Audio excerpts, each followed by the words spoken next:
ہم قافلے سے بچھڑ چکے ہیں، اس کارواں سے الگ ہو چکے ہیں جس کا ہر فرد پیار، محبت، دوستی، خوشی اور غمی کی لڑی میں پرویا ہوا ہے۔ مجھے بہت اچھی طرح یاد ہے کہ وہ میری پردیس میں پہلی عید تھی۔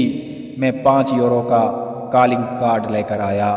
دل بے چین تھا، امی سے بات کرنی تھی، ابو سے بات کرنی تھی، بھائیوں کو دل کا حال بتانا تھا، بہنوں سے عید کے بارے میں پوچھنا تھا۔ پہلے تو عید کی رش کی وجہ سے کال ہی نہیں مل رہی تھی۔ جب ملی تو بڑی باجی نے فون اٹھایا، امتیاز سبھی ادھر جمع ہیں، تمہاری ہی باتیں کر رہے تھے۔ امی صبح سے کہہ رہی ہیں، پتہ نہیں میرے بیٹے کی عید کیسی گزر رہی ہے، پتہ نہیں اس نے کھانا بھی کھایا ہے کہ نہیں، پتہ نہیں کیسی گزر رہی ہے، بتاؤ عید کیسی گزر رہی ہے، موج مستیاں کر رہے ہو، کیا پکایا ہے آج؟ میں نے بتانا تھا کہ میں بہت خوش ہوں، عید اچھی گزر رہی ہے، لیکن یہ سب کچھ میں کہہ نہ سکا۔ اس دن بڑی باجی مجھ سے سوال پوچھتی گئیں، میں نے جواب دینا چاہا لیکن دے نہ پایا۔ مجھے لگا کہ میں بولوں گا تو رونے کی آواز دور دور تک جائے گی، ہیلو بھی نہ کہہ سکا، چپ ہی رہا۔ اس دن پہلی مرتبہ احساس ہوا کہ گھر کیا چیز ہے، بھائی کیا ہیں، ماں باپ کیا ہوتے ہیں، اور جن بہنوں سے میں لڑتا جھگڑتا رہتا تھا، جن کے حصے کی چیزیں میں بے پرواہی میں کھا جاتا تھا، وہ کس قدر پیاری اور قیمتی ہیں۔ دوسری طرف سے مسلسل ہیلو ہیلو کی آوازیں آتی رہی، لیکن ادھر مکمل خاموشی چھائی رہی۔ پھر باجی نے کہا، شاید عید کی وجہ سے ادھر سے آواز نہیں آ رہی۔ میں دیر تک کمرے میں بیٹھا رہا اور سوچتا رہا، کیا یہ میری منزل تھی؟ لیکن یہ پہل کی بات ہے۔ اب آنسو روٹھ چکے، دوریاں عادت بن چکی، گھر والوں کو کہنا کہ عید اچھی گزر رہی ہے معمول کی بات ٹھہری۔ 10 سالوں میں جذبات کی ٹھاٹھیں مارتی ہوئی لہریں ماند پڑ چکی، جیسے دل سے اٹھنے والے آتش فشاں پر کسی نے برف رکھ دی ہو۔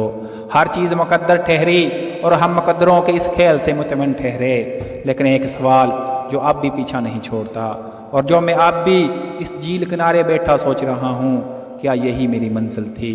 پاکستان کی وہ چاند راتیں اب کسی دوسری ہی جادو نگری کا قصہ معلوم ہوتی ہیں۔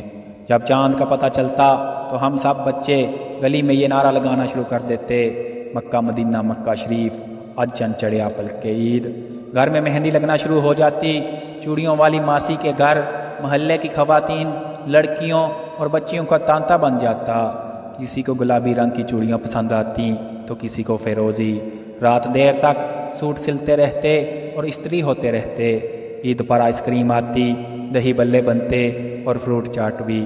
یہ میٹرک کی بات ہے جب میں یہ سوچتا تھا کہ یہ آئس کریم ہم روزانہ کیوں نہیں خرید سکتے، ہم روزانہ اس طرح ایک ساتھ بیٹھ کر کیوں خوشیاں نہیں منا سکتے۔ شاید یہ خوشیوں ہی کی طلب تھی، ایک ساتھ مل بیٹھنے ہی کی چاہت تھی جو مجھے یہاں تک کھینچ لائی۔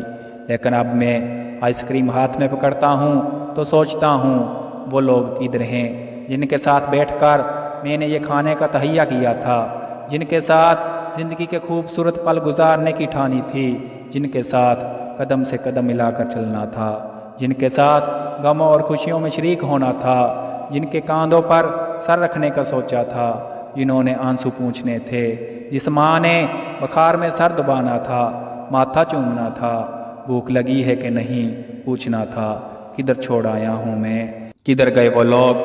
یہ سب کچھ سوچتا ہوں تو یوں لگتا ہے جیسے کل ہی کی بات تھی، یوں لگتا ہے جیسے آج ہی کی بات ہے، یوں لگتا ہے جیسے ابھی ابھی کی بات ہے۔ ابھی تو میرے ساتھ کھڑے تھے، ابھی تو میرے ساتھ نہیں ہیں، اب تو میں کوئی نئی خواہش کرنے سے بھی ڈرتا ہوں۔ اندیکھی منزلوں کا سفر نہ جانے کدھر لے جائے، ایک انجانا خوف جو دل کے تہ خانوں میں چھپا بیٹھا ہے۔ جب میرے خیالوں کے پرندے اڑ اڑ کر تھک چکے ہیں تو میں جھیل کنارے بیٹھا خود کو یہ سمجھا رہا ہوں کہ میری وہ تمام خواہشیں کب کی پوری ہو چکیں جن کے بارے میں سوچا تھا ان کے بعد کوئی خواہش نہیں کروں گا۔ لیکن خواہشوں کا کنواں سوکھنے کا نام ہی نہیں لے رہا۔ آپ کو کبھی نہ کبھی تو اس ریلے کے آگے بند باندھنا ہوگا۔ میں خود کو یہ سمجھا رہا ہوں کہ انسان ناشکرا ہے، مجھے ہر حال میں اپنے رب کا شکر ادا کرنا چاہیے۔ میری طرف سے پاکستان اور اس سے باہر بیٹھے ہوئے تمام دوستوں کو آنے والی عید مبارک۔ شکریہ۔ یہ دنیا جسے کہتے ہیں جادو کا کھلونا ہے یہ دنیا جسے کہتے ہیں جادو کا کھلونا ہے، مل جائے تو مٹی ہے، کھو جائے تو سونا ہے۔